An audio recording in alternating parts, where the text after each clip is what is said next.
सहमति से घर वापसी का फटा ढोल, जांच टीम ने खोली धर्मांतरण की पोल।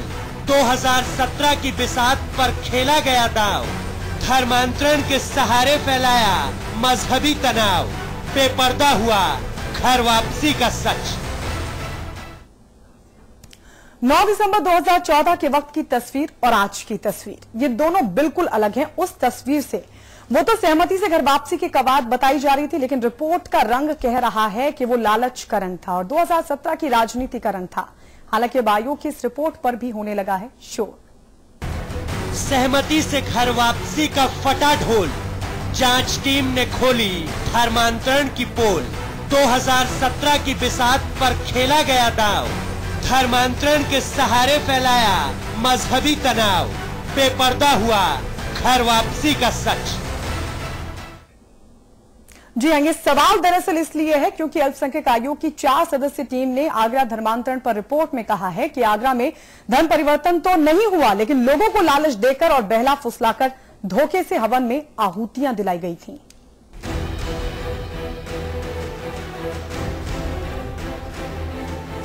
क्या सोचा था और क्या निकला। सोचा था पोस्टर फटेगा तो हीरो निकलेगा, लेकिन यहाँ तो फटा ढोल और खुल गई पोल। क्योंकि घर वापसी का रास्ता तो 2017 की मंजिल के लिए बनाया गया था। लालच की लालसा में टोपी की जगह तिलक ने ले ली थी। न धर्मांतरण न घर वापसी। अल्पसंख्यक आयोग की माने तो बहला फुसलाकर दिलाई गई थी हवन कुंड में आहुतियां। ये सरासर झूठ पाया गया कि कोई धर्म परिवर्तन नहीं हुआ था। सिर्फ उन्हें बरगलाकर, उन्हें ये एहसास दिलाकर कि आपकी गरीबी को दूर करने के लिए हम एक जगह आपको इकट्ठा कर रहे हैं, वहां तमाम चीजें आपके लिए मुहैया कराई जाएगी और उसी आधार पर आपको एक अच्छा सा मकान दे दिया जाएगा। ये अलीगढ़ और आगरा की बात नहीं है। पूरे प्रदेश में इस टाइप के माहौल को बिगाड़कर 2017 की चुनाव की तैयारी भाजपा कर रही है। विश्व हिंदू परिषद, बजरंग दल, RSS के लोगों की एक बड़ी मंशा है इस प्रदेश के सूबे के माहौल को खराब करने के लिए। आगरा से उठे धर्मांतरण के उस धुएं से सांसें फूल गई थी सरकारों की। सड़क पर संग्राम हो रहा था, शांति संसद में भी नहीं थी। सियासत की चाल भी शायद ही इतनी तेज रही हो पहले कभी, लेकिन वहां तो धर्म परिवर्तन भी नहीं हुआ, पुरखों के घर वापसी भी नहीं हुई। अब बीजेपी तो आयोग को ही कटघरे में खड़ा कर रही है। अल्पसंख्यक आयोग ने जब ये मान लिया कि कोई धर्मांतरण की प्रक्रिया नहीं हुई, तब फिर आरोप लगाना भारतीय जनता पार्टी पर, मैं ये समझता हूं कि उनकी राजनीतिक बेईमानी है या राजनीतिक तुष्टीकरण है। निश्चित तौर पर आयोग की रिपोर्ट राजनीति से प्रेरित है और इस रिपोर्ट को रद्दी की टोकरी में डालना चाहिए। इसका कोई संज्ञान लेना, राजनीतिक कारणों से सरकार भले संज्ञान ले, लेकिन नैतिक कारणों से इसका संज्ञान लेने की आवश्यकता नहीं है। आगरा से लेकर अलीगढ़ तक धर्म के धुरंधरों ने अपना जौहर दिखाया था, बिछड़ों की वापसी का कदम बताया था, खरीदने से लेकर बेचने तक की बातों से बवाल मचा था। अब कहने वाले कह रहे हैं चोर चोर मौसेरे भाई हैं, सब मिले हुए हैं। देखिए, जहाँ तक ये बात है, ये रिपोर्ट बड़ी कंट्रोवर्शियल है। इसकी और उच्च स्तर पर जांच होनी चाहिए, क्योंकि एक बार तो ये कह रहे हैं कि मकान का लालच देके कराए गए, फिर कह रहे हैं नहीं कराए गए। इसमें कहीं न कहीं समाजवादी पार्टी और वर्तमान सरकार, शासन और बीजेपी की मिलीभगत है। बहरहाल आगरा पर अल्पसंख्यक आयोग की रिपोर्ट से राजनीति की गलियों में फिर शोर होने लगा है। सहमति से घर वापसी का ढोल फटने के बाद अब सवाल ये है कि क्या यही था पुरखों को घर लाने का प्लान? अगर हाँ, तो बेपर्दा हुआ है घर वापसी का सच। धर्मांतरण मामले में राज्य अल्पसंख्यक आयोग की रिपोर्ट पर अगर नजर डालें तो तस्वीर हैरान और परेशान करती है। रिपोर्ट में साफ तौर पर लिखा गया है कि 2017 के चुनाव के मद्देनजर ही धर्मांतरण का मुद्दा गरमाया गया। कैमरामैन रजनीश तिवारी, सत्यमती श्रीवास्तव, लखनऊ, समाचार प्लस। जी हाँ, तो रिपोर्ट की अगर माने तो धर्मांतरण हुआ ही नहीं था। ऐसे में कई गंभीर सवाल खड़े होते हैं। सबसे पहले तो ये कि अगर रिपोर्ट कहती है कि धर्मांतरण हुआ ही नहीं, तब तो सारा बवाल ही खत्म, लेकिन कई गंभीर सवाल खड़े होते हैं। मसलन सवाल ये कि क्या जो सवाल बीजेपी पर लगातार खड़े हो रहे थे, क्या वो गलत थे? सवाल ये भी है कि आखिर बीजेपी के जो सांसद लगातार चीख चीख कर घर वापसी का राग अलाप रहे थे, क्या उसके पीछे कोई खास मकसद छिपा था? ये तमाम ऐसे सवाल हैं जो इस रिपोर्ट के बाद उठ खड़े हुए हैं। सभी खास मेहमान हमारे साथ जुड़ चुके हैं। यूपी सरकार के मंत्री डॉक्टर एसपी यादव हमारे साथ जुड़ चुके हैं। इसके अलावा बीजेपी के प्रवक्ता मनीष शुक्ला हमारे साथ हैं। कांग्रेस के प्रवक्ता हिलाल नकवी हमारे साथ जुड़ चुके हैं। इसके अलावा हमारे साथ हैं राज्य अल्पसंख्यक आयोग के प्रवक्ता और इस जांच दल में जो सदस्य रहे हैं शफी आजमी, वो हमारे साथ जुड़ चुके हैं। और हमारे मैनेजिंग एडिटर अमिताभ अग्निहोत्री जी भी हमारे साथ हैं। शफी आजमी जी, सबसे पहले आपके पास, क्योंकि इस जांच दल में आप रहे भी हैं, आपने उन तमाम लोगों से बातचीत भी की है जो लगातार जबरन धन परिवर्तन का आरोप लगा रहे थे। अब सवाल यह है कि अगर स्वेच्छा से या जबरन दोनों ही तरीकों से धन परिवर्तन हुआ ही नहीं, तो अगले दिन जिन लोगों ने बयान दिए थे और कहा था कि हमारा जबरन धन परिवर्तन कराया गया है, क्या वो किसी दबाव में या किसी बहकावे में ये सब कुछ कह रहे थे? देखिए, उन्होंने साफ तौर पर ये जो रिपोर्ट में है, आप रिपोर्ट के बयान सब पढ़ें जी, धर्मांतरण नहीं हुआ ये फैक्ट है, लेकिन कोशिश तो उन्होंने की। उनको एक हवन कुंड बनाया गया, उनको वहां बैठाला गया और वहां पर बाकायदा उनसे ये नहीं बताया गया कि हम धर्मांतरण करने जा रहे हैं, लेकिन उन्होंने कोशिश तो की थी कि हम धर्मांतरण करा ले। लेकिन चूंकि मीडिया में बातें आ गई, आपके जरिए समाज जान गया, लोग एक्टिव हो गए, सरकार की तरफ से सख्त कदम उठा लिए गए। इसके बाद जो है प्रशासन हरकत में आया और वहां पर जब पहुंचे FIR दर्ज हुई, अरेस्ट हुई 3-4 दिन के बाद, तो मामला दबा। नहीं तो कोशिश तो पूरी कर ली गई थी कि उन्हें धर्मांतरण उनका करा लिया जाए। लेकिन अच्छी बात ये थी कि वो लोग तैयार, उनको पता नहीं था, उनको धर्म परिवर्तन करना भी नहीं था उनका। आज भी वो इस्लाम धर्म को मानने वाले हैं। बयानी किसके दबाव में दे रहे थे? बयानी क्यों दे रहे थे कि हमारा तो जबरन धन परिवर्तन हो गया है? इस्माइल नाम का एक शख्स था, खुलेआम मीडिया के सामने कह रहा था, उसके साथ कई और लोग भी थे और उसी के बयानों के आधार पर आपने रिपोर्ट भी दर्ज करवाई थी प्रशासन ने, तो वो तो सब कुछ गलत हो गया। नहीं, वो आप इस्माइल की जिस बयान की बात कर रही हैं, वो बयान आप उसका ये भी देखिए कि उसने, इस्माइल ने ये भी कहा था, इस्माइल ने ये भी कहा कि मैंने धर्म परिवर्तन नहीं किया है, मैं मुसलमान था और मुसलमान हूं। ये मीडिया के जरिए ही आया और आयोग की रिपोर्ट, आयोग की जांच में उसने बयान भी दिया कि हमने धर्म परिवर्तन नहीं किया है। वो चूंकि पढ़ा लिखा नहीं है, वो पूरा परिवार, पूरी बस्ती जो है पढ़ी लिखी नहीं है, उनको ये बता दिया गया कि एक कार्यक्रम होगा, उसके जरिए आपको मकान मिल जाएगा। वो लोग झुग्गी झोपड़ी में रहते हैं, प्लास्टिक के डाल कर रहते हैं, उनको मकान की वजह से वो उनको लगा कि एक राजनीतिक कार्यक्रम है, यहाँ अधिकारी आएंगे, नेता आएंगे, उनको मकान मिल जाएगा। तो वो ऐसा कहीं नहीं उन्होंने कहा कि हमारा धर्म परिवर्तन हो गया। उन्होंने FIR जो दर्ज कराई उसमें भी ये कहा कि उन्होंने लालच देकर और धर्म परिवर्तन के धर्म परिवर्तन नहीं हुआ, सिर्फ आहूतियां डाली गई थी, ये आप कहना चाह रहे हैं? नहीं हुआ। ये जो आरोप लगाया था कि धन परिवर्तन कराया गया है, ये ठीक नहीं था, निराधार था। ठीक है शफी जी, आपके पास फिर लौटेंगे। डॉक्टर SP यादव जी, फिर ये बताइए कि जो आरोप लगातार लगाए जा रहे थे, सड़क से लेकर संसद तक पूरा बवाल हुआ था इस मसले को लेकर, संसद में भी खूब सवाल उठाए गए थे आप लोगों की तरफ से और PM मोदी से सीधे सवाल किया गया था, तो क्या ये एक बदनाम करने की कोशिश हो रही थी? क्योंकि जिस तरीके से सीना ठोक के कहा जा रहा था कि इस पूरे मामले के पीछे बीजेपी है, उससे तो लग रहा था कि तभी आपने पूरा फैसला कर डाला और वहां संसद में खड़े होकर आप पूरी तरह से आरोप लगा रहे थे बीजेपी पर, तो वो सब कुछ गलत था, बदनाम करने की कोशिश हो रही थी क्या वो?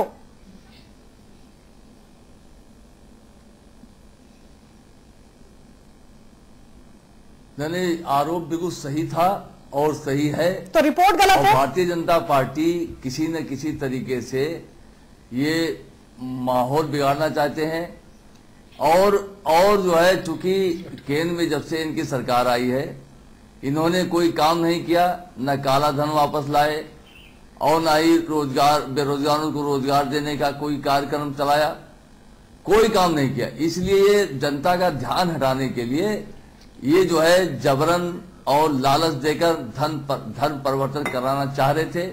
इन्होंने ढिंढोरा पीटा, जैसा कि आयोग ने रिपोर्ट दिया है कि इन्होंने गुमराह किया, भाजपा के लोगों ने और विश्व हिंदू परिषद के लोगों ने, हिंदू युवा वाहिनी के लोगों ने गुमराह किया और कहा एक समारोह में आप लोगों को घर आवास दिया जाएगा, राशन कार्ड दिया जाएगा और उसके बाद में समारोह के नाम पर ले गए, जैसा कि आयोग का रिपोर्ट में है। और ये भाजपा खुद ही चिल्ला रही थी ना, ये हम नहीं, भाजपा के लोग कह रहे थे ना, हिंदू युवा वाहिनी, हिंदू जन जागरण मंच के लोग कह रहे थे कि हम घर वापसी करा रहे हैं, हम जो है समारोह कर रहे हैं, ये तो यही कह रहे थे। लेकिन ये वहां के मुस्लिम भाइयों ने बिल्कुल सही कहा कि हम लोगों को गुमराह किया गया था और लालच दिया गया था और ये जघन्य अपराध है, ये संविधान के विपरीत है, इसीलिए इनके खिलाफ FIR हुई है। और भाजपा के लोग चूंकि अफवाह फैलाने में माहिर हैं, इसके पहले भी 7-8 साल पहले इन्होंने भगवान गणेश के नाम को दूध पीते हैं और पूरे दुनिया में आपकी बात लाखों टन जो है दूध यादव साहब आपकी बात आई अच्छी से। तो ये मैं सोचता हूं ये बहस थोड़ी सी कहीं पटरी से उतर रही है। मूल मुद्दा क्या है आज जिसके लिए हम ये बहस लेके आए? मूल मुद्दा ये है, क्या उस पूरे कार्यक्रम में लालच की कोई भूमिका थी? आयोग की रिपोर्ट को अगर हम हाजिर नाजिर माने तो वो कहती है, मैं उसके मेरिट डिमेरिट पर फैसला नहीं कर रहा क्योंकि मैं कौन होता हूं ये फैसला करने वाला कि आयोग की रिपोर्ट कितनी सच है कितनी गलत है, लेकिन अगर उस रिपोर्ट को मैं मानूं आज जो सामने है तो हां वहां लालच का इस्तेमाल हुआ, पूरी प्रक्रिया वहीं से दूषित हो जाती है। सुप्रीम कोर्ट के तमाम फैसले, भारत के संविधान की व्यवस्था ये कहती है कि स्वेच्छा से धर्म बदलने की इजाजत है, लेकिन उसमें लालच का कोई कंपोनेंट नहीं शामिल होना चाहिए। मैं याद दिलाऊं, पुरानी किस्सा कहानी छोड़ो, याद नहीं होगी लोगों को मीनाक्षीपुरम और सब दुनिया की बातें। अभी इलाहाबाद हाई कोर्ट में 5 बच्चियों के मुकदमे थे, हिलाल लखवी जी 5 बच्चियों के मुकदमे थे। वो बच्चियां, उन्होंने इस्लाम मानने वाले बच्चों से शादी की और उन्होंने कहा कि हम इस्लाम स्वीकार करना चाहते हैं। जज ने कहा मेरे सामने लाओ 5 को, 5 अलहदा अलहदा आई। उन्होंने पूछा कि भाई कुरान जानती है? बोले नहीं। पैगंबर साहब के सिद्धांत जानती है? नहीं। इस्लाम के फंडामेंटल्स जानती हैं? बोले नहीं। बोले भगाओ सबका केस खारिज, कुछ नहीं, ये परिवर्तन नहीं मान्य करेंगे। क्यों कहा ऐसा? ताकि अगर आप धर्म बदले तो धर्म आपकी आस्था का विषय होना चाहिए, उसके सिद्धांतों की समझ आपको होनी चाहिए। ये नहीं, ये हम बहस सिर्फ इसलिए लेके आए। और जो बात है धर्मांतरण हुआ या नहीं हुआ, ये एक तरफा बात में। अगर इस्माइल ने कहा कि धर्मांतरण करा लिया तो इस्माइल की तो बुद्धि पर हम सवाल भी उठा सकते हैं। उसको शायद धर्मांतरण शब्द भी नहीं पता होगा। धर्म वो तो बहुत जानेगा तो जानेगा, हिंदू है कि मुसलमान, धर्मांतरण नहीं जान सकता, इतना कठिन शब्द है ये तो पढ़े लिखे नहीं समझ पाते, वो क्या समझेगा। खैर, लेकिन ये बात तो उस कार्यक्रम के आयोजकों ने भी दावा किया। केंद्रीय मानव संसाधन विकास राज्य मंत्री ने दावा किया कि घर वापसी हुई। तो ये तो आपने भी माना ना, हुई नहीं हुई अलग बात है। एक अलहदा उदाहरण देता हूं, इस मिजाज का नहीं है लेकिन उदाहरण मुझे लगा चल जाएगा। आपने किसी को मारा डंडा, वो सड़क पर गिर पड़ा, आपने समझा कि ये गुजर गया, आप चले गए, वो बच गया, उसकी किस्मत। ठीक हुआ नहीं हुआ ये इतना बड़ा विषय नहीं मेरे लिए। मेरे लिए विषय है कि लालच को बीच में खड़ा करके, चाहे हिंदू हो, चाहे मुसलमान हो, चाहे क्रिश्चियनिटी हो, चाहे कोई धर्म हो, अगर उत्तर प्रदेश की सरजमीन पर ऐसी कोशिश करे कोई, चाहे वो चर्च के लोग हो, मस्जिद के लोग हो या मंदिर के लोग हो, उनकी जगह जेल होनी चाहिए, केवल और केवल जेल। एसपी यादव जी, आपकी सरकार से केवल इतनी इल्तजा है, कमर कसिए, भेदभाव से ऊपर उठिए, ऐसे सारे बहादुरों को जेल भेजिए, चाहे वो किसी मजहब के हो। एक की जगह 2 भी टोपी लगाए तो डरना नहीं, 2 जालीदार टोपी लगाए तो भी जेल भेजो, और डबल तिलक लगाए तो भी जेल भेजो, और 4 क्रॉस पहने तो भी जेल भेजो। बिना डरे, बिना भय और पक्षपात के अगर उत्तर प्रदेश में लालच से कोई धर्म परिवर्तन कराने की कोशिश करे, हुआ नहीं हुआ वो अलग सवाल है। ये तो प्रमाणित हुआ कि लालच का, और यही बात मैंने उस दिन बहस में कही थी, शायद हिलाल भाई थे उस दिन बहस में, मैंने यही बात निवेदन किया था कि लालच पर मुझे आपत्ति है। ये इंडिविजुअल प्रेरोगेटिव है, व्यक्ति का विशेषाधिकार है, वो किस धर्म में आस्था रखना चाहता है। और उस दिन मैंने ये तर्क भी दिया था कि ऐसे सारे तंबू कनात, चाहे क्रिश्चियन लगाए, चाहे इस्लाम वाले लगाए, चाहे हिंदू वाले लगाए, गरीबों की बस्ती में ही क्यों लगाते हैं? किसी शहर के सिविल लाइन्स में आपने तंबू देखा धर्मांतरण का? कभी हिम्मत नहीं लगाने की। गरीब गुरबे अनपढ़ लोगों के यहां आप जाके जाल प्रपंच फैलाते हैं। सोचिए, जो लोग एक अदद राशन कार्ड, बीपीएल कार्ड, एक अदद LIG के लिए अपना मजहब बदलने को तैयार हो जाए, वो कितनी गुर्बत में रह रहे होंगे, कितने कष्ट में रह रहे होंगे। मैं इसलिए बहस लाया कि पिछली बार अलग अलग बयान थे, निर्णय नहीं था। आज एक कॉन्स्टिट्यूशनल बॉडी ने बात कही, हम जब तक उस बात के विपरीत कोई तथ्य नहीं आ जाता है, हम उस बात को मानकर बहस करते हैं कि उत्तर प्रदेश की सरजमीन पर लालच का स्थान नहीं होना चाहिए। हिलाल नकवी जी, गलत बात तो नहीं ना इसमें? नहीं, बिल्कुल सही कह रहे हैं, बिल्कुल सही कह रहे हैं। मनीष शुक्ला जी, जी अमिताभ जी, इसमें कोई गलत बात नहीं। लालच देकर कोई भी जतन धर्म परिवर्तन कराने का, किसी धर्म से किसी धर्म में, ये मोबाइल वो क्या बोलते हैं, कंपनी ट्रांसफर वाला खेल थोड़ी ना है। ये बात प्रमाणित हुई कि आगरा में जो घटनाक्रम हुआ उसमें लालच की भूमिका थी। तब तो जो लोग इसके पीछे आयोजक संयोजक थे उन पर सवाल उठेगा, और जो लोग इसकी पैरवी कर रहे थे कि हाँ सही हुआ, 1400 साल पहले सभी लोग हिंदू थे, अब सब वापस आएंगे। राजेश्वर सिंह जी ने एक डेडलाइन दे दी थी 2021 31 दिसंबर रात 12 बजे तक सब हिंदू हो जाएंगे। तब तो ये तो तरीका ठीक नहीं। मनीष जी,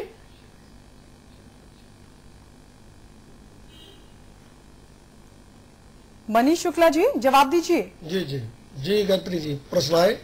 मैंने प्रश्न पूछा, ये तरीका ठीक है क्या, लालच देकर धर्म परिवर्तन कराने की कोशिश? अमिताभ जी देखिए, जो बात आप कह रहे हैं कोई अलग से नहीं कह रहे हैं। संविधान में है कि जबरदस्ती, लालच, भय, इस तरह से धर्मांतरण गलत है, और स्वेच्छा से किसी को भी कोई भी धर्म अपनाने की छूट संविधान देता है, हमारा देश का कानून देता है।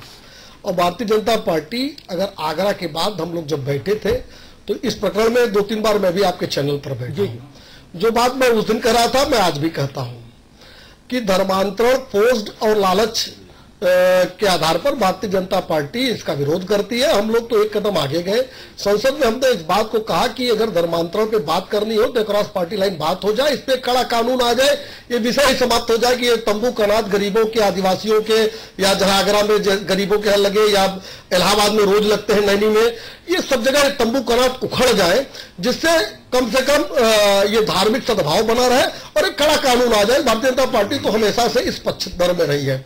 ये जो अल्पसंख्यक आयोग की रिपोर्ट है, इस रिपोर्ट ये लोग जब वहां दौरे पे गए थे, आपको भी ध्यान होगा, आपके चैनल ने भी दिखाया था, इनके जो अध्यक्ष थे उन्होंने भी एक बयान दिया था। निकलते ही उन्होंने कहा था, आज इनकी रिपोर्ट कुछ और कह रही है, उस दिन की बाइट और अगर फुटेज निकालेंगे तो अध्यक्ष जी का बयान ये था इनके अल्पसंख्यक आयोग के कि बड़े भाई ने छोटे भाई के पीठ पे छुरा घोंपा। तो हमको लगता है अल्पसंख्यक आयोग भी बहुत जल्दी में उस दिन था, ये आज था, चूंकि संवैधानिक बॉडी के किसी अध्यक्ष से उम्मीद नहीं थी, तो ये स्वयं भी आयोग भी कटघरे में खड़ा होता है उस दिन के बयान को लेकर। और भारतीय जनता पार्टी देखिए स्पष्ट मानना, आपके चैनल पे 10 बार हमने कहा, संसद के अंदर वेंकैया नायडू जी ने कहा, हमारे राष्ट्रीय अध्यक्ष जी ने भी कहा कि हम फोर्स धर्मांतरण के खिलाफ है। भारतीय जनता पार्टी एक सख्त कानून लाना चाहती है। हिलाल नकवी जी, मुझे याद है आगरा की घटना के बाद मेरे चैनल पर भारत सरकार के मानव संसाधन विकास राज्य मंत्री जुड़े, कठेरिया जी सांसद हैं वहां से लोकल। हमने उनसे कहा कि इसके पीछे लालच है, उन्होंने कहा इसके पीछे लालच नहीं है, ये स्वेच्छा और सद्भाव है। आज उनकी बात फिर गलत साबित हुई, इसकी नैतिक जिम्मेदारी तो लेनी होगी फिर। हिलाल नकवी जी, फिर इतना नैतिक साहस होना चाहिए कि इसकी जिम्मेदारी ली जाए कि हां उस वक्त लालच था।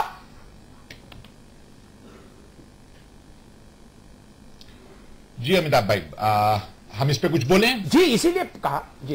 जी अमिताभ भाई, देखिए जो पूरा प्रकरण है, जब उस वक्त हुआ था, उस वक्त जिस प्रकार के भारतीय जनता पार्टी के जितने भी सांसद थे, आगरा के सांसद थे, अलीगढ़ के सांसद थे, और महंत और साध्वी और संत, सब लोगों के जो बयान थे वो हम सब लोगों के पास दर्ज है। और उनका ये कहना था कि धर्मांतरण हुआ है। लोग जो है इसको धर्मांतरण कह रहे हैं, वास्तव में ये घर वापसी है। ये उनका बयान हम लोगों के सामने मौजूद है। इसलिए उस चीज से तो इनकार किया ही नहीं जा सकता है कि निश्चित रूप से कोशिश की गई थी और ये माना गया था कि उनको इसमें सफलता हो गई। इसका दूसरा पहलू यह है कि जो आयोग की रिपोर्ट है, इसमें अगर आप देखिए तो इसके अंदर बहुत स्पष्ट तौर पे कहा गया है कि सरकार को इस बात की जानकारी मिल ही नहीं पाई कि किसी प्रकार की कोई इस तरह की घटना या इस प्रकार का कार्यक्रम हो रहा है, और सरकार का जो शासन और प्रशासन है वो पूरी तरह से फेल हो गया है। उनको जो है वो आपस में समन्वय नहीं था, जिसकी वजह से ये कि पूरा का पूरा कार्यक्रम हुआ है। तो यहां पर अब समझ में नहीं आता है कि वो शासन और प्रशासन उस वक्त फेल हुआ था, या जैसा कि कांग्रेस लगातार कहती चली आई है कि समाजवादी पार्टी और भारतीय जनता पार्टी का रिश्ता है, you scratch my back, I scratch your back. हम जो है वो तुम्हारी पीठ खुजाए, तुम हमारी पीठ खुजाओ, और दोनों के दोनों जो है इस धर्म की राजनीति को किसी भी हाल में दबने ना दे और खत्म ना होने दे, क्योंकि विकास से इनका कोई मतलब है नहीं। तो इस तरह से जनता जो है वो इस तरह की चीजों में रहेगी।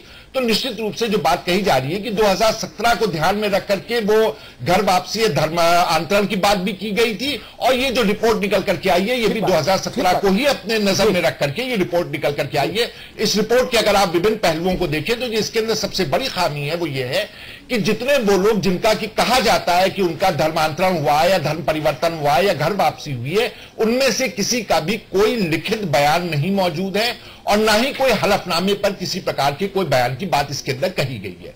ये इस नतीजे पे कैसे पहुंचे हैं, उसका क्या आधार है, किस आधार पे इस नतीजे पे पहुंचे, तो ये सवाल जो है ये निश्चित रूप से बनता है। और ये सवाल आपके चैनल के माध्यम से हम जरूर करना चाहेंगे कि आपने जो इसके अंदर जितने तहरीरी बयान लगाए हैं वो किसी ना किसी तंजीम के हैं, किसी ना किसी ऑर्गेनाइजेशन के हैं, या किसी व्यक्ति विशेष के कि ऐसा कार्य हुआ जिसके ऊपर आपने ये पूरा की पूरी जांच बैठाई है। वो लोग जिनका कि धर्मांतरण हुआ है या नहीं हुआ है, घर वापसी हुई है या नहीं हुई, उसके बारे में ये रिपोर्ट जो है करीब करीब खामोश है। कुछ लोगों के बयान जो है वो जरूर लिखित है इसके अंदर, जो कि उन्होंने बोले हैं और इसके अंदर लिखे गए। उन्होंने क्या बोला है, क्या लिखा है, ये नहीं समझ में आया। दोनों की नीयत साफ नहीं है। दोनों ने 2017 को ध्यान में रखकर ठीक है काम किया है। जो घर वापसी थी वो भी 2017 के ध्यान में थी, और रिपोर्ट भी जो है पूरी तरह से राजनीति से प्रेरित दिखाई देती है। आप इसके सारे प्रश्न देख लीजिए। जी, मैं आज मंत्री जी से सवाल पूछना चाह रहा था, लेकिन सेकेंड हाफ में इस विषय को लेना चाह रहा था। खैर, आपने विषय छेड़ दिया, अच्छा है। यादव जी, जब ये घटना घटी उस दिन शाम को ही मैंने ये बात उठाई थी। मैंने दोनों बातें कही थी।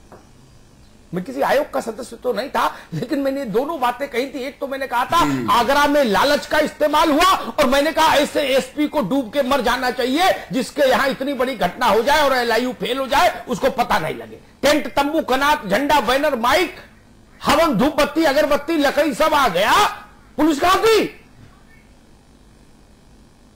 ये बात आयोग को उठाने को छोड़ो, ये तो अंधे को दिख रहा था कि एलआईयू फेल हो गई, और नासमझ को भी समझ आ रहा था कि गरीब को लालच है।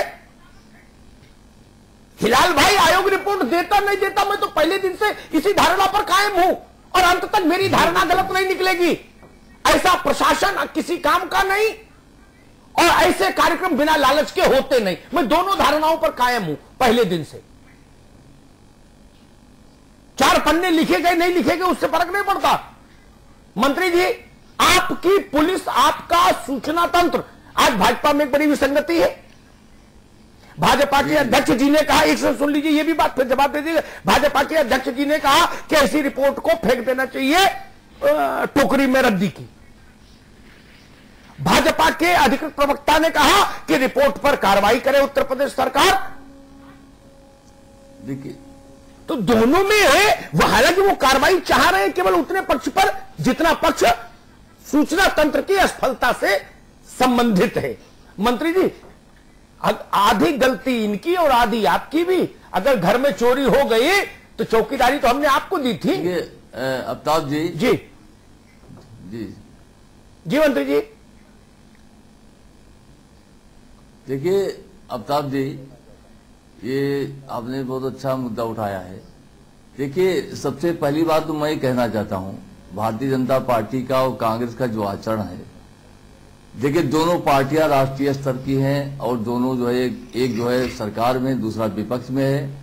और कांग्रेस पहले सरकार में थी, भाजपा विपक्ष में थी। और इन दोनों पार्टियों का आचरण वाकई में देश के हित में नहीं है। Bharatiya Janata party ruling party होते हुए इनकी केंद्र में सरकार है। मंत्री जी, भाजपा कांग्रेस ने, मुझे ये बताओ, आगरा में आपकी पुलिस स्थल क्यों हुई?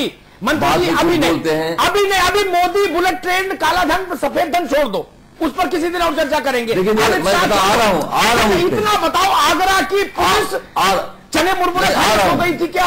आ रहा हूँ जी जी मंत्री जी। देखिए उसमें मैं आ रहा हूं ना जी। और ये कांग्रेस पार्टी भी कंफ्यूज पार्टी है। ये भी जो है केवल हर चीज में राजनीति। अभी जो घटना हुई है इसमें भी राजनीति देख रहे हैं कि दोनों पार्टियां मिली हैं और वोट की राजनीति, तो इस तरीके से तो राष्ट्रीय स्तर की दोनों पार्टियों से ये उम्मीद नहीं है। भारतीय जनता पार्टी तो कहती कुछ है, करती कुछ है। इनके विभिन्न बयान, इनके एक एमपी कह रहे हैं कि बच्चे पैदा करो, 4 बच्चे, कोई कहता है 10 बच्चे, कोई कहता है धर्मांतरण, कोई कहता है जो है घर वापसी। मंत्री सवाल बच्चों में बहुत ये 4 से लेकर भागवत। देखिए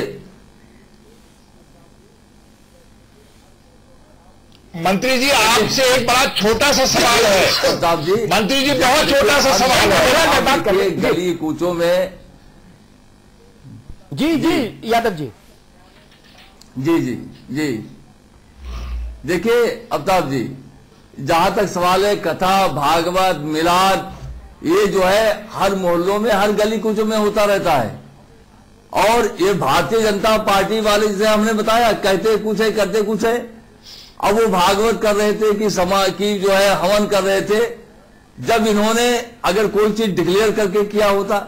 ये हमेशा भारतीय जनता पार्टी जो है हमेशा जो है कंफ्यूजन करके, हमेशा झूठ बोलकर, अफवाह फैलाकर ये काम करना चाहते हैं। तो उसके बाद में जब प्रशासन को पता चला तो कार्रवाई किया गया। नहीं यादव जी, अभी रोका जाए तो चिल्लाएंगे समाजवादी पार्टी धर्म विरोधी है, मंत्री जी राम विरोधी है। आपकी गलती मैं बता दूं सरकार की, कहा एक सेकंड सुन लो आप। प्रशासन की गलती यहां पर एक बहुत व्यवहारिक बात समझ लीजिए। आप लोग तो इतने पुराने राजनेता हैं, इतने वर्षों से मंत्री रहे। जिस मोहल्ले में, बहुत खरी बात कह रहा हूं, सैद्धांतिक तौर पर मेरी बात अच्छी नहीं है मानी जाएगी, व्यवहारिक तौर पर हर आदमी कहेगा सच बात कही अमिताभ जी ने। जिस मोहल्ले में 90% इस्लाम मानने वाले हों, उस मोहल्ले के थानेदार के पास अगर ये सूचना आ जाए कि यहां सतचंडी यज्ञ, महायज्ञ कराना चाह रहा है कोई, वो तुरंत उसके कान खड़े हो जाने चाहिए। भैया यहां सतचंडी महायज्ञ क्यों, यहां ये बवाल क्यों, बाहर करो, यहां नहीं। और वैसे ही इसके विपरीत जहां 95% हिंदू आबादी हो, उस इलाके में कोई ये कहे कि भाई साहब यहां अजान करूंगा, आके नमाज बनाऊंगा, मस्जिद बनाऊंगा, तो भी शासन के कान खड़े हो जाने चाहिए और बेत हाथ में ले लेना चाहिए ना। और एलआईयू किस लिए होती है? एलआईयू क्या हुआ, चाय भजिया खाने के लिए है क्या? ये गलती है, इसको स्वीकार करिए।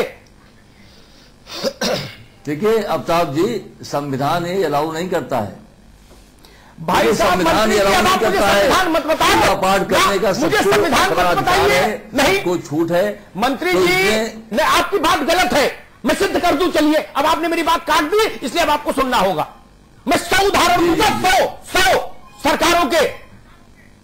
ज्ञान वापी में, नहीं बताइए, ज्ञान वापी में आप जाके कोई धार्मिक आयोजन कर सकते हैं क्या? वहां मस्जिद का जो मसला है वहां नहीं ना। अयोध्या में आप जाके नमाज वहां पढ़ सकते हो क्या, जहां रामलला विराजमान है? नहीं, वो भी संविधान तो इजाजत देता है, लेकिन कानून इजाजत नहीं देगा। वहां का एडमिनिस्ट्रेशन 2 डंडे मारेगा। कुछ व्यवहारिक सच होते हैं प्रशासन के, अजब मजाक है भाई। वहां और अजमेर शरीफ में सतचंडी महायज्ञ कर लोगे क्या अंदर? नहीं ना, संविधान तो इजाजत देता है, कहीं भी सतचंडी महायज्ञ कर लो। हिलाल लखवी जी, क्या हो जाएगा? अजमेर शरीफ में सतचंडी महायज्ञ और वैष्णो देवी में नमाज हो जाएगी क्या? देखिए कैसी मजाक है भाई, ये कैसी बात हो रही है? नहीं, इससे अलग है शासन की व्यवहारिक समझ होती है, ये अलग बात है मंत्री जी। शासन की व्यवहारिक समझ होती है और ज्ञान बापी मस्जिद से तुलना कर रहे हैं, वो गली वहां पर मोहल्ले की बात। भैया मंत्री जी, मैंने क्या कहा, प्रशासन के पास अधिकार होते हैं। तुलना ज्ञान बापी मस्जिद से या जो है अयोध्या मस्जिद से नहीं किया जा सकता। आपने ये बात कह दी, संविधान अधिकार देता है, संविधान तो फिर हर जगह ऐसा है, सबको पूजा पाठ करने का सबको जो है अधिकार है, लेकिन हर जगह नहीं जहां से कानून को अधिकार है। गली कूचों में पूजा होता है, कहाँ शासन कहेगा, प्रशासन कहेगा। मंत्री जी, एलआईयू इसीलिए तो है, आपकी एलआईयू इसीलिए है कि वो पता करे कि वास्तविक कारण क्या है। बदनीयती से काम किया तो प्रशासन ने कार्रवाई किया। नहीं, ऐसे प्रशासन को ओढ़े कि बिछाए जो मर जाने के बाद मर जाए। निहाल साहब, एलआईयू आपका कितना है हम जानते हैं कि जो है आपकी सरकार थी अयोध्या में जो है इंटेलिजेंस का मतलब ही है जो चीज आम लोगों तक न पहुंचे, स्टेट के पास थी, हमने तो रोका। एक मिनट यादव जी, शफी अहमद जी, देखिए मोहल्ले में गली कूचों में मोहल्ले में गाँव में कथा भागवत। अरे भाई सुनो ना भागवत, तो इसके लिए कोई, अरे एसपी यादव जी, जिस प्रदेश में आप किया जाता है सब कार्रवाई होती है। अब नानी के आगे निहाल ना बताओ, छोड़ो उन बातों को। फर्रुखाबाद में मनिहारी आपने फिर अलीगढ़ की परमिशन क्यों खत्म की? अरे हिलाल भाई एक मिनट सुन लो, एक सेकंड सुन लो। फर्रुखाबाद के मनिहारी मोहल्ले में कभी सतचंडी महायज्ञ नहीं हुआ और कभी खतराने में नमाज नहीं पढ़ी गई, संवैधानिक इजाजत। ये कैसी बातें हो रही, सबको मतलब नहीं। शफी आजमी साहब जी, जिन्होंने लालच दिया उन्होंने संविधान को तोड़ा। नहीं तो देखिए आप मस्जिद की बात करें जो है, कर रहे हैं। अरे भाई यादव जी जो है पूजा पाठ से, यादव जी आप बात समझ नहीं पा रहे, ये मंत्री की कुर्सी पर है इसलिए आपकी मजबूरी है उस पर टिप्पणी न करना, छोड़ दीजिए उस बात को अभी। आजमी साहब, लेकिन पुलिस और समझ आ रहे हैं, यादव जी ज्ञान बापी कहाँ मस्जिद और कहाँ अयोध्या का, मैंने उदाहरण मोहल्ले का शरीफ का जो है बाजार, पहले उसकी तुलना आप गली कूचों में अगर कोई पूजा पाठ होता, समारोह होता, उसे कैसे की जा सकती है? अब एक बात बोल दे, अब सुनोगे धैर्य से। वहां तो कोई जो है वहां मंदिर था नहीं, मंत्री जी विवादित स्थल था जहाँ समारोह किया गया, पूजा पाठ किया गया। मंत्री जी जहाँ पर हवन किया गया। मंत्री जी एक मिनट धैर्य रखोगे? फर्रुखाबाद के मनिहारी मोहल्ले में सतचंडी महायज्ञ की इजाजत नहीं देती पुलिस और खतराने में नमाज पढ़ने की इजाजत नहीं देती, समझ गए ना? वो तो जानबापी नहीं है ना, किसी बात कर रहे हैं आप? शफी आजमी ठीक है, शफी आजमी कोई नहीं था, जल्दीबाजी में ये करके जो है बात कट गई। और भाजपा के लोग जिस तरीके से करते हैं चोरी, जिस तरीके से ये जो है। शफी आजमी, मुझे ये बताइए, पुलिस और एलआईयू दो के काम अलग होते हैं। पुलिस का काम होता है कानून टूट जाए तो एक्टिव होना, समझ रहे आप मेरी बात? और एलआईयू का काम होता है अपराध होने से पहले सूचना देना और अपराध ना हो इसके लिए सतर्क रहना। मंत्री जी कह रहे हैं कि जब हमको पता लगा कि वहां कुछ गड़बड़ हुआ तो हमने फिर रिपोर्ट लिखी, तो एलआईयू क्या कर रही थी? देखिए अमिताभ भाई, सबसे पहले तो मैं आपका शुक्रिया अदा करूं कि आपने जो हमारी रिपोर्ट है उसको ही आगे बढ़ाया है। उसी की बात आपने की है कि लालच देकर जो आपने कहा कि डंडा मारने की कोशिश तो की गई, डाउट था क्या? और नहीं, डाउट नहीं था। जो अमिताभ जी ने कहा, जो लोग रिपोर्ट के ऊपर सवाल उठा रहे हैं, अमिताभ जी ने एकदम सही फरमाया कि डंडा मारने की कोशिश तो की गई, धर्मांतरण नहीं हुआ, यह सच है, लेकिन लोगों ने कोशिश तो की। लालच की बात तो सामने आई कि उन्होंने लालच दिया। दूसरी बात, हम अपने साथी मनीष शुक्ला जी अभी का भी जवाब देना चाहता हूं, क्योंकि रिपोर्ट पर सवाल उठा है। नहीं, पहले मेरी बात का जवाब दीजिए, फिर मनीष जी का। एलआईयू कहां थी एडमिनिस्ट्रेशन की? जो एलआईयू विंग है वो किस बात की तनख्वाह ले रही है, मुझे ये समझाओ पहले तो। जी देखिए, रिपोर्ट में अमिताभ भाई, रिपोर्ट में जो खुफिया तंत्र था उसकी कमी रखी गई है कि उसकी सूचना उनको नहीं मिली थी, मीडिया के जरिए सूचना सामने आई थी। तो जब सरकार मीडिया कर लेगा तो एलआईयू क्या करेगा? डिपार्टमेंट बंद करो। जी, इसीलिए बात को आगे बढ़ाने के लिए कि खुफिया तंत्र की और मजबूती की बात की गई, सिर्फ एक धर्मांतरण के लिए नहीं, बल्कि ये कहा गया है कि टॉप टू बॉटम सब जगह जो है खुफिया तंत्र को इतना मजबूत किया जाए और सबकी अकाउंटेबिलिटी तय की जाए चाहिए। जवाबदेही की बात इस रिपोर्ट कर रही है। ये राजनीतिक से प्रेरित नहीं है, जो साथी लोग कह रहे हैं कि राजनीति से प्रेरित नहीं है। आप ये बताइए कि राजनीति से प्रेरित अगर होती, ये तो सरकार की तारीफ करनी चाहिए कि उसने एक ऐसा आयोग बनाया है जिसको इतना फ्रीडम दिया हुआ है, इतनी आजादी है कि वह फैक्ट को सामने ला रही है, सच्चाई वो सामने लाई है। इस सच्चाई अगर कोई दबाव होता, ये राजनीतिक रिपोर्ट होती, तो अमिताभ भाई आप भी बखूबी जानते हैं, बहुत जमाने से आप जर्नलिस्ट हैं, सीनियर जर्नलिस्ट हैं। मैं भी जर्नलिज्म से ही आया हूं। 19 साल में पत्रकारिता करने के बाद मैं माइनॉरिटी कमीशन मेंबर बनाया गया हूं। नहीं, ऐसे में सरकार की क्या तारीफ की जाएगी जब सरकार ने आयोग कब बनाया? वो घटना तो घटित हो गई ना, वहीं पे फेलियर दिख गया। आयोग देखिए, आयोग अप्रैल 2014 में ही गठित हुआ था।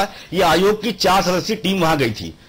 हम ये बात कह रहे हैं, अमिताभ जी की बात से मैं एकदम सहमत हूं कि वहां पर एलआईओ की लापरवाही प्रकाश में आई। ये रिपोर्ट में भी इस बात को उल्लेख है। हिलाल लखवी जी मूल सवाल ये है कि मंत्री जी ने एक बड़ा विचित्र मुद्दा उठा दिया, संवैधानिक आजादी का। व्यवस्था, सरकारी नियम कहते हैं कि अमिताभ अग्निहोत्री के पास अगर वैलिड लाइसेंस है तो मुझे आत्मरक्षा में वो हमेशा रखने का अधिकार है। ये व्यवस्था है ना, रूल ऑफ लॉ में यही है ना जी है। लेकिन फिर भी शासन को ये प्रोरोगेटिव हासिल है, डिस्ट्रिक्ट मजिस्ट्रेट को, जहां में भी मैं रहता हूं, कि वो जब चाहे, जितने दिन के लिए चाहे, मेरा असला डिटेन कर ले। है ना अधिकार? जी हाँ, बिल्कुल है। अधिकार हासिल है ना? जी जी। क्यों है?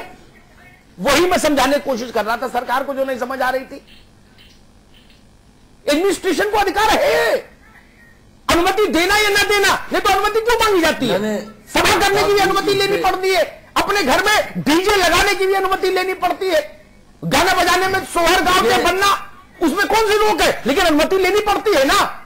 लेकिन देखिए अमिताभ जी, ऐसी बात आप लोग करते हो भाई, मेरी समझ ही में नहीं आता, इसलिए सरकार ऐसी चल रही है। देखिए जहां ये घटना हुई वो कौन सा ही रिकॉग्नाइज वो था, कौन सा विवादित स्थल था? विवादित स्थल नहीं था, वहां की आबादी हुई, वहां तो कोई आपको जानकारी नहीं। बाबरी मस्जिद का मामला नहीं, एसपी यादव विवादित स्थल तो था नहीं। आपकी जानकारी नहीं। हिलाल भाई, हिंदुस्तान आस्था का देश है। हिलाल भाई, मुझे लगता है गाँव गाँव में, हर गाँव में रोजाना हिंदू जो है पूजा पाठ करते हैं, मुसलमान मिलाद करते हैं। अरे ये पता है, ये कौन सी नई बात बता रहे हैं? कहाँ रोका जाएगा?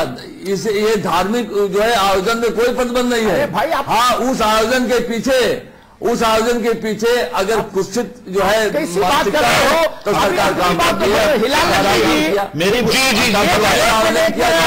भाई मंत्री जी को रोको, मंत्री जी को रोकिए।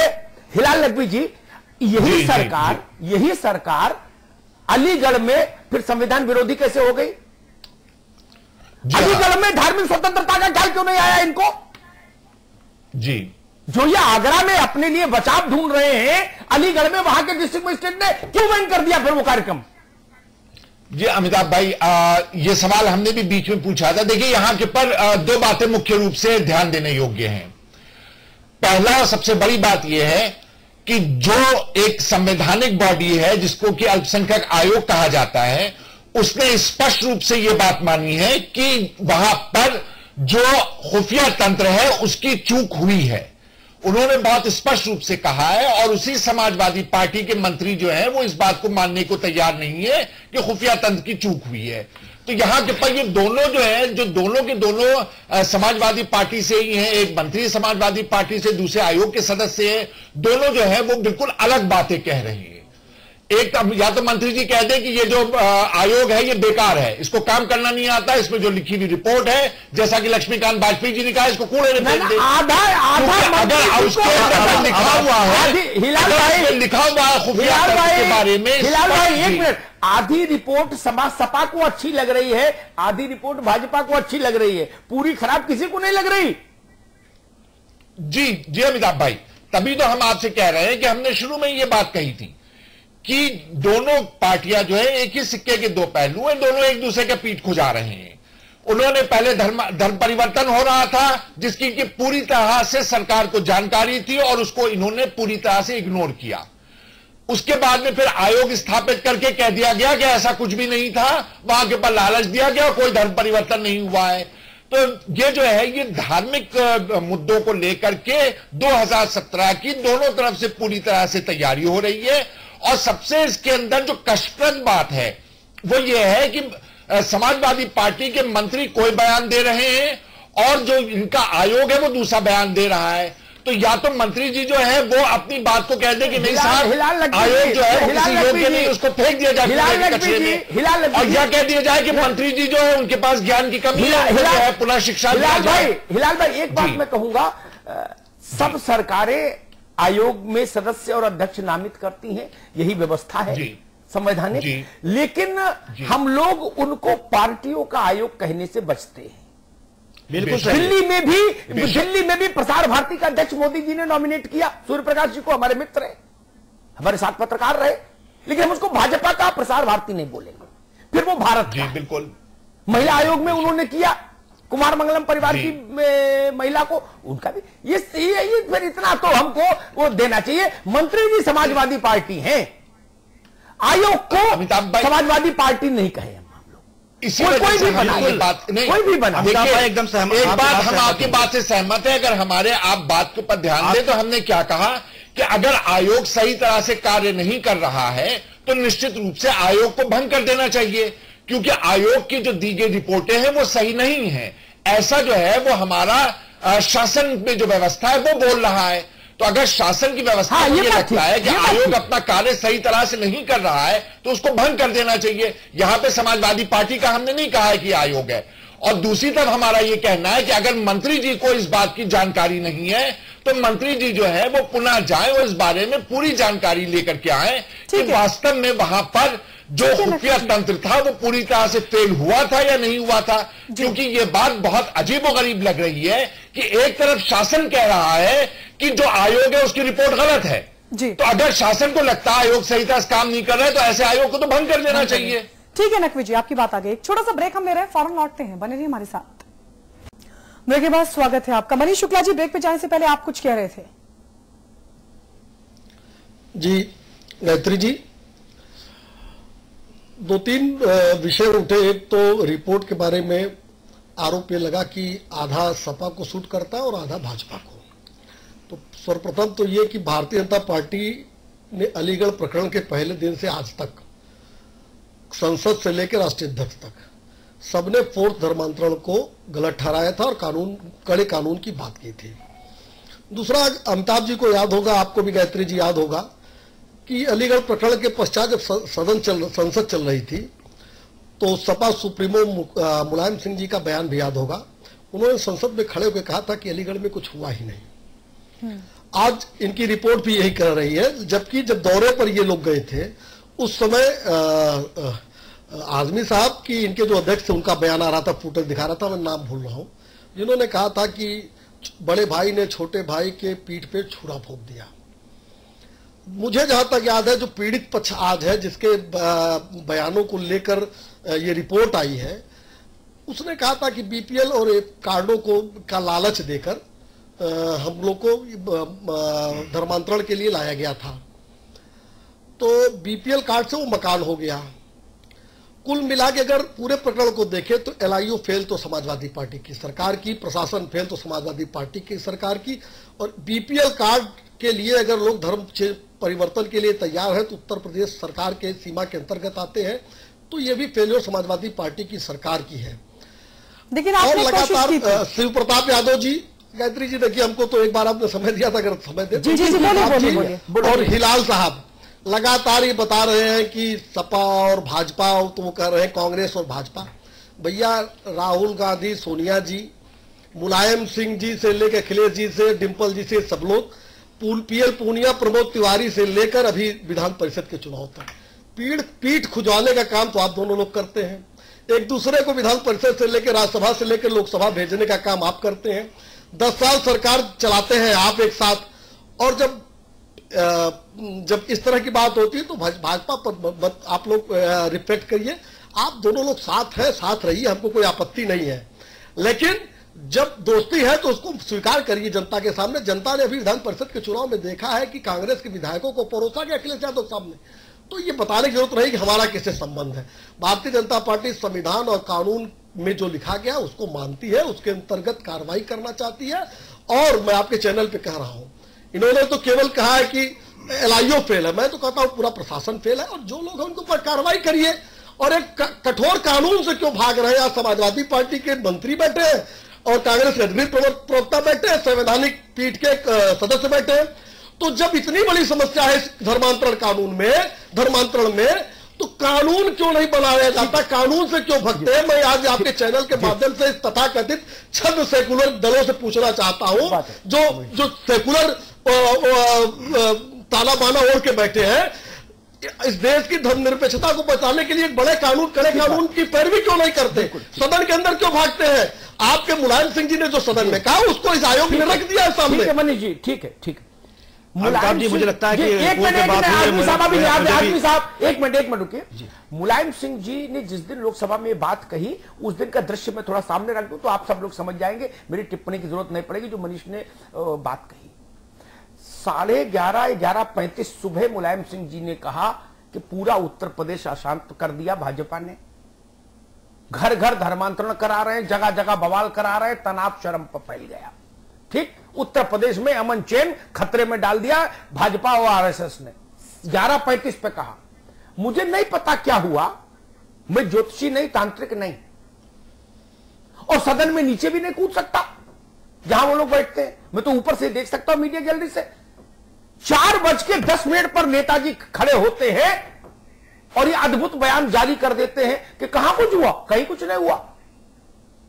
अगले दिन हिंदुस्तान टाइम्स ने एक 3 कॉलम की खबर छापी थी, जिसका शीर्षक था कि मुलायम सिंह के यू टर्न ने सबको चौंका दिया। 11:35 पर एक बयान दिया और 4:10 पर दूसरा बयान दे दिया। 360 डिग्री पर घूम गए नेताजी। अब नेता है तो घूमने की आजादी है, कौन रोक सकता? घूमने से तो नहीं रोक सकते, लेकिन उनकी बात बहुत महत्वपूर्ण नहीं इसलिए रहती क्योंकि एक ही दिन में उन्होंने 2 विचित्र बयान दिए, एक दूसरे के विपरीत। हां, हम ऐसे कानून की के सहमति में हैं, लेकिन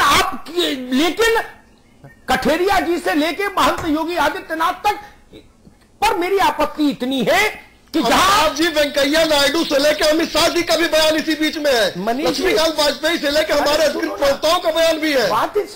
मैं तो आपकी बात की सहमति जताता रहा हूं, कानून बने तो उसमें नाम इतने लेने की तो क्या जरूरत है? मैं कहता रहा हूं कानून बनना चाहिए, लेकिन इस मसले पर आज जो बहस कर रहा हूं इसमें आपत्ति इसलिए कि जो आदमी केंद्र में मंत्री है, वहां से सांसद है, उसने कहा कि कोई लालच का इस्तेमाल ही नहीं हुआ, स्वेच्छा से हुआ, और वहां लालच है। ये जो झूठ बोला गया कानून के दायरे से, इसको बचाने की जो कोशिश की गई, ये गलत है। अभी भी मनीष जी एक मिनट, अभी भी एक कानून है हिंदुस्तान में, आपने उस कानून की आंख में धूल झोंकने का काम किया, ये गलत किया। सिर्फ इतनी सी बात कहना चाह रहा था। अमिताभ जी यही बात, मैं अमिताभ जी मुझे मौका मिलना चाहिए आपसे, अमिताभ जी मुझे मौका मिलना चाहिए क्योंकि रिपोर्ट पर बहस हो रही है, हम लोग तथ्य से हट रहे हैं।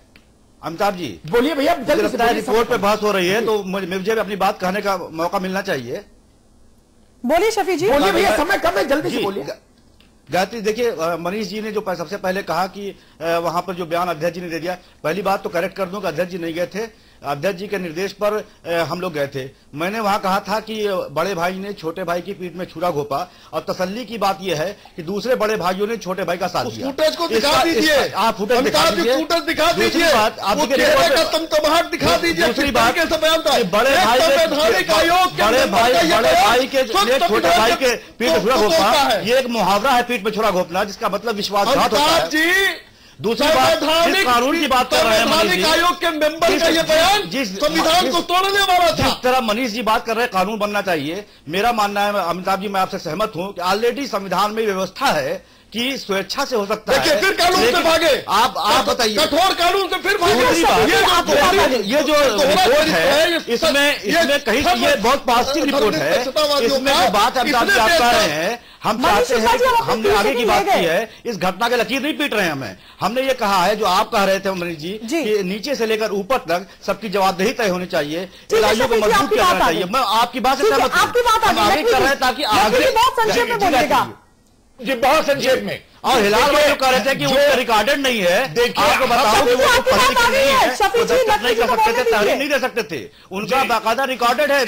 इसके अंदर देखिए जो मनीष भाई कह रहे हैं, बीजेपी के हमारे प्रवक्ता हैं, कि कानून होना चाहिए, संविधान के अंदर होना चाहिए, संवैधानिक बात होनी चाहिए, और ये सारी की सारी बातें जब प्रियम्बल लिखते हैं, प्रस्तावना लिखते हैं, तो उसके ना गायब हो जाती हैं।